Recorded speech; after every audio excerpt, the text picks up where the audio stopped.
Selamat siang, Assalamualaikum warahmatullahi wabarakatuh. Kembali berjumpa dengan saya, Riza Dharma Putra, di mata kuliah Komunikasi Perubahan Sosial. Dan hari ini kita akan mendiskusikan atau membahas tentang aktor-aktor perubahan sosial. Beberapa pertemuan yang lalu kita sudah membahas apa itu komunikasi, apa itu perubahan sosial, dan apa itu komunikasi perubahan sosial, ruang lingkupnya seperti apa. Nah, kali ini kita akan membahas salah satu elemen yang sangat penting ketika perubahan sosial itu terjadi. Ya, tentu saja itulah yang disebut dengan aktor perubahan sosial. Ya, ini bukan bintang film ya. Nah, oke, saudara-saudara sekalian, kalau kita perhatikan, ya, siapa sebenarnya aktor perubahan sosial? Yang pertama adalah siapapun atau pelaku atau subjek yang mampu melakukan perubahan sosial. Itu yang disebut dengan aktor perubahan sosial. Siapapun itu. Ya. Yang kedua, aktor perubahan sosial adalah orang yang memiliki peran yang kuat, ya, untuk menciptakan. Jadi kalau dia tidak melakukan, tetapi dia memiliki peran untuk menciptakan perubahan sosial. Ini juga bisa siapa saja. Yang ketiga adalah aktor merupakan seseorang atau institusi, ya, misalnya seperti kampus atau lembaga kemahasiswaan yang mampu atau memiliki kemampuan untuk menggerakkan perubahan sosial, untuk mendorong perubahan sosial. Nah, ya, seperti itulah yang disebut dengan aktor perubahan sosial. Nah, lantas siapa saja aktor perubahan sosial itu? Sejatinya ada dua aktor perubahan sosial. Yang pertama adalah state actor atau aktor negara. Nah, siapakah aktor negara ini? Ada presiden, ada menteri, ada parlemen, pemerintah daerah, militer, kekuasaan kehakiman. Nah, dari sini sebenarnya sudah kelihatan apa sih yang dimaksud dengan aktor negara? Ya, betul. Jadi aktor negara adalah pihak-pihak, baik itu individu maupun institusi, yang merupakan bagian dari negara atau instrumen negara yang memiliki kemampuan untuk melakukan perubahan sosial. Sejatinya, aktor negara ini kekuasaannya atau potensi untuk melakukan perubahan sosial besar. Kenapa? Karena dia menggunakan kekuasaan. Ya, ada kekuasaan. Ya, kekuasaan yang bisa dipakai untuk mendorong terjadinya perubahan sosial. Siapa saja? Pertama, presiden. Presiden ini bukan dari sisi individu, tapi institusi atau kelembagaannya. Ya, di situ juga ada wakil presiden tentu saja. Ya, ini tentu bisa karena ketika orang menjadi presiden, mereka membuat namanya RPJM, Rencana Pembangunan Jangka Menengah Nasional. Nah, itu adalah cikal bakar atau sebuah policy, sebuah kebijakan untuk mendorong terjadinya perubahan sosial. Yang berikutnya menteri. Menteri ini pembantu presiden. Sudah barang tentu kebijakan-kebijakannya itu terkait dengan sebuah perubahan. Kalau memang mereka ingin melakukan perubahan. Saya beri contoh, Menteri Desa misalnya, dengan membuat aturan-aturan terkait dengan penyelenggaraan desa, dan akhirnya desa itu berubah. Nah, pada saat itu sebenarnya dia memiliki potensi, ya. Saya katakan potensi. Kenapa potensi? Karena potensi itu artinya sesuatu yang peluang yang dimiliki. Apakah itu bisa terlaksana? Ya bisa. Bisa ya, bisa tidak. Ya, makanya kita sebut dia dengan istilah potensi. Parlemen, ya, ini DPR, ya, MPR, termasuk DPRD di kabupaten kota maupun provinsi. Lewat apa? Dia mampu menciptakan peraturan, ya. Parlemen kan memiliki fungsi legislasi, menciptakan undang-undang. Bersama siapa? Bersama pemerintah. Ya, kita misalnya melihat peraturan-peraturan, misalnya kemarin undang-undang KPK. Nah, itu kan perubahan yang terjadi. Siapa yang hasilkan? Ya, presiden, menteri, dan parlemen. Ya, seperti itu. Berikutnya pemerintah daerah. Ya, ini tentu saja seperti gubernur, bupati, camat, desa tentu juga punya peluang untuk melakukan perubahan sosial. Dia memiliki kebijakan, dia bisa membentuk sesuatu yang mempengaruhi kondisi sosial masyarakat. Berikutnya adalah militer, polisi. Ya, tentu ada yang bertanya, kok bisa? Ya bisa. Kenapa? Dalam banyak kasus militer juga bisa melakukan perubahan sosial. Dulu ada namanya AMD, ya. AMD. Apa itu? ABRI Masuk Desa. Ini secara baik-baik ya, tetapi secara negatif mereka juga bisa melakukan apa yang disebut dengan kudeta, pengambil alihan kekuasaan. Dan kudeta itu ya sudah pasti mendorong terjadinya perubahan sosial. Ya, Anda masih ingat bagaimana Soeharto melakukan kudeta senyap, kudeta merangkak istilahnya terhadap Soekarno, ya. Dan Anda tahu bahwa beliau adalah seorang militer aktif yang didukung oleh struktur-struktur militer sehingga terjadilah Super Semar, dan pada saat beliau mengambil alih kekuasaan terjadi perubahan sampai dengan 32 tahun Soeharto berkuasa. Kemudian berikutnya kekuasaan kehakiman. Itu biasa juga disebut dengan yudikatif. Ya, lembaga peradilan. Kenapa bisa dikatakan sebagai aktor perubahan sosial? Lewat undang-undang dia bisa membuat sesuatu. Ya, bersama DPR. Dia mengeksekusi, maksud saya, mengeksekusi sebuah keputusan. Seperti itu. Bisa menghukum orang. Bisa menetapkan orang sebagai terdakwa, terpidana dan lain-lain. Ya. Seperti itu. Oke, kita lanjutkan. Nah, berikutnya adalah aktor non-negara. Ya. Aktor non-negara. Kalau tadi adalah aktor negara, ini aktor non-negara. Aktor non-negara adalah kebalikan yang tadi. Dia tidak berada dalam struktur negara. Ya, biasanya ya, tapi tidak selamanya. Biasanya mereka lebih cair sifatnya, tidak terlalu kaku. Pertama adalah LSM atau non-government organization. Ini juga tentu sebagai aktor perubahan sosial. Banyak contoh-contoh LSM yang ada di Indonesia. Ada WALHI, ada ICW, itu merupakan aktor-aktor pendukung perubahan. Dia bersama dengan elemen-elemen yang lain mendorong perubahan, yang melakukan advokasi ke pemerintah. Misalnya AMAN, Aliansi Masyarakat Adat Nusantara. Dia juga aktor non-negara. Ya, yang aktif mendorong terjadinya perubahan sosial. Kemudian yang berikutnya adalah ormas atau organisasi kemasyarakatan. Di sini ada seperti Muhammadiyah, Nahdlatul Ulama yang aktif melakukan kegiatan-kegiatan untuk memberdayakan masyarakat, melakukan pendampingan terhadap masyarakat. Ya. Kemudian yang berikutnya adalah Thomas atau tokoh masyarakat. Ya, ini juga cukup banyak tokoh-tokoh masyarakat, ya.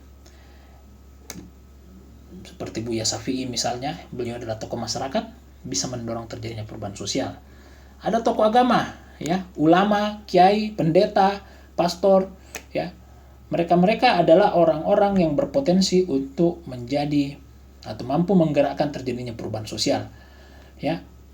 Kalau teman-teman mungkin pernah dengar yang namanya Martin Luther King, ya, tokoh Kristen yang mendorong atau yang membuat terjadinya gerakan Protestan, ya, itu kita bisa lihat itu adalah tokoh agama, ya. Kemudian di Amerika juga ada tokoh Islam yang mendorong perubahan, namanya Malcolm X, itu juga terjadi perubahan. Kemudian nelayan, ya, ini juga fungsinya penting. Ya, bagaimana misalnya nelayan mengadvokasi masalah atau isu-isu terkait dengan perikanan, punya potensi untuk menjadi aktor non-negara.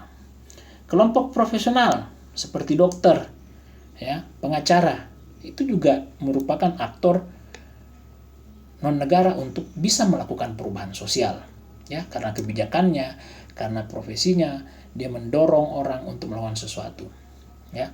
Kemudian petani, tentu saja petani juga merupakan aktor perubahan sosial. Ya, bagaimana misalnya mendorong petani supaya tidak terjebak pada rentenir. Ya, petani-petani melakukan advokasi kepada petani-petani lain-lainnya untuk tidak terjebak rentenir, kemudian terjadi diversifikasi tanaman, pertanian, dan lain-lain, termasuk soal agraria atau masalah lahan pertanian. Ini pada umumnya dilakukan oleh petani dan LSM. Berikut perguruan tinggi. Ya, ini sudah pasti lewat Tridharma PT. Ya, konkretnya teman-teman lakukan Middes, Anda merupakan aktor non negara yang melakukan perubahan sosial. Kemudian berikutnya buruh. Ya, May Day, ya, Anda tahu kan May Day? Teman-teman tahu May Day, Hari Buruh? Itu merupakan tempat berkumpulnya para buruh-buruh untuk mendorong terjadinya perubahan kebijakan. Biasanya kebijakan yang mereka soroti adalah persoalan upah yang layak, ya, seperti itu. Kemudian yang berikut adalah partai politik. Ya, tentu ini juga bagian dari perubahan sosial, meskipun mungkin dia lebih condong ke arah politik praktis, ya. Di sini lebih ke politik praktis. Ya, dia punya wakil di DPR, ya. Partai politik ini punya wakil di DPR. Ya. DPR atau DPRD. Nah, tentu ini bersama-sama dengan pemerintah membuat yang namanya undang-undang, atau kalau di daerah namanya peraturan daerah. Nah, artinya apa? Politik atau partai politik ini merupakan suprastruktur politik. Ya, suprastruktur politik. Seperti itu.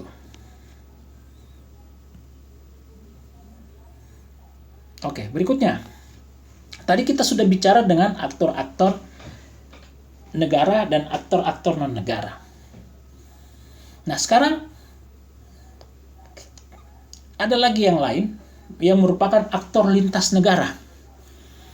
Ya, ini tentu saja tidak hanya di negara, tetapi di luar negara kita juga. Ya, seperti itu. Pertama, tentu teman-teman memahami apa yang disebut dengan PBB atau United Nations. Ya. Organisasi ini bergerak di berbagai macam bidang, termasuk menjaga perdamaian dunia. Ya, kita menyebutnya sebagai PBB, Perserikatan Bangsa-Bangsa. Tempat berhimpunnya 100 lebih, ya, mungkin hampir 200 negara yang berkedudukan di New York, Amerika Serikat. Nah, United Nations ini merupakan organisasi sejatinya sih netral, tetapi sebenarnya tidak netral amat, ya, karena di PBB itu ada yang disebut dengan Dewan Keamanan. Dewan Keamanan PBB ini punya anggota tetap, ya, dan anggota tidak tetap. Indonesia masuk anggota tidak tetap. Anggota tetapnya cuma 5 negara, ya, itu Cina, kemudian Rusia, Inggris, Prancis, dan Amerika. Mereka memiliki yang disebut dengan hak veto. Nah, hak veto ketika 4 setuju, 1 tidak setuju, maka tidak jadi sebuah kebijakan itu. Ya, itu sangat tidak demokratis memang. Nah, kemudian di bawah PBB ada lembaga-lembaga lain, ya, yang bergerak dalam berbagai macam bidang. Ada World Health Organization. Ini yang paling terkenal sekarang seputar pandemi COVID-19, ya. Kemudian ada UNDP, United Nations Development Program, lembaga yang mengurusi pembangunan. UNDP juga yang berperan aktif membuat, kalau kalian pernah mendengar istilah, ya, Sustainable Development Goal. Nah, itu diinisiasi oleh UNDP.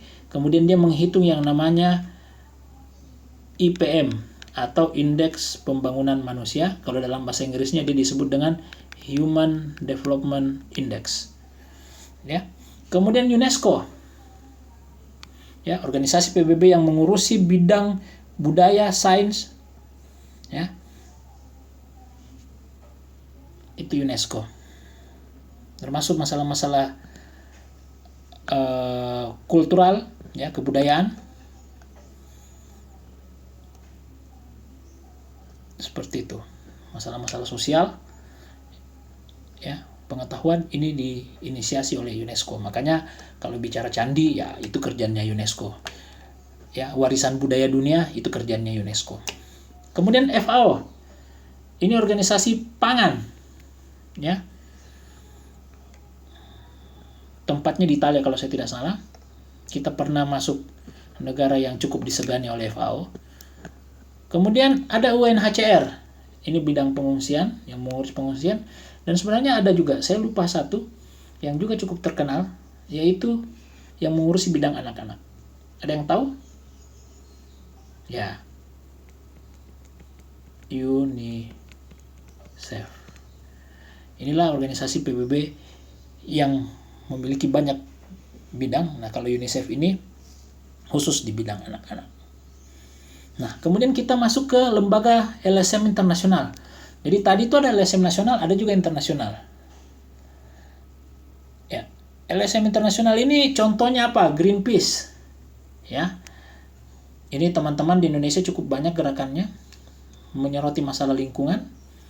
Kemudian ada Via Campesina, ini soal pertanian, termasuk lahan. Kemudian WWF, ini juga soal lingkungan, ke masalah hewan, lahan gambut dan lain-lain. Kemudian ada World Social Forum, ini organisasi yang sifatnya guyup, di mana terjadi pertemuan antara LSM-LSM internasional. Ya, mereka menyebut World Social Forum yang fokus untuk mendorong bagaimana terjadinya pendampingan kepada masyarakat. Ya, dan ada banyak lagi organisasi-organisasi ya yang terkait dengan aktor-aktor lintas negara. Ya. Ya, untuk sementara sampai di sini dulu. Sesi berikutnya kita akan lanjutkan dengan diskusi. Ya, tentu ini bisa menjadi bahan diskusi kita dan juga bahan untuk tugas untuk melihat bagaimana implementasi atau mungkin aktualisasi dari fungsi dan peran dari masing-masing aktor perubahan sosial ini. Saya pikir itu saja dari saya. Terima kasih, selamat belajar, tetap jaga kesehatan. Billahi taufiq wal hidayah. Wassalamualaikum warahmatullahi wabarakatuh.